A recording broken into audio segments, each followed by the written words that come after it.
Home education is still such a mystery to a lot of people, so here is everything you need to know to get started with home education in the UK. Now, first things first, deregistration. If you have a child in a mainstream school in England or Wales, then you just need to send a deregistration letter or email. This is to the head teacher and it is informing them that you're removing your child from that school. It's an instruction, not a request, so the school cannot refuse you. You don't have to have any meetings or telephone calls, and you don't have to fill out any forms. It's the school's legal obligation to inform the local authority, who will contact you in their own time. You can deregister at any time in the year, including in the middle of GCSEs if you wanted to. If your child goes to a special school, the process is slightly different and you will need to obtain consent from your local authority.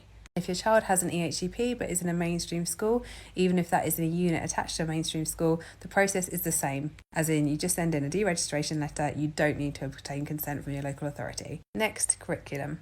Home educators in the UK do not need to follow the national curriculum. In fact, you don't have to have any curriculum at all. This means that you can tailor the education completely to your child and their individual needs and abilities. You also don't have to follow a schedule or a timetable, so you can do what works for you as a family. You don't have to use any workbooks or anything that looks like school at all.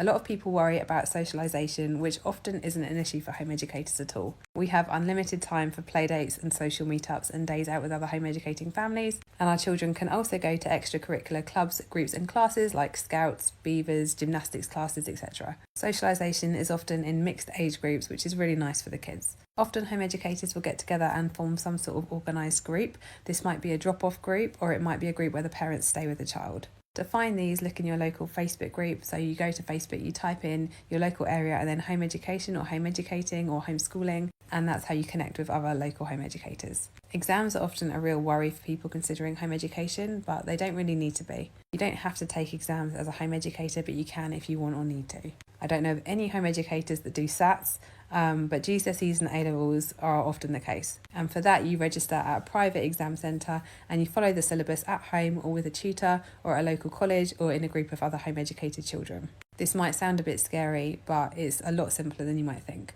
One downside to home education is that the GCSEs do need to be paid for privately unless you attend a local college, so do have a look out for any courses that your local authority is offering. A lot of people have concerns about how they will work and home educate.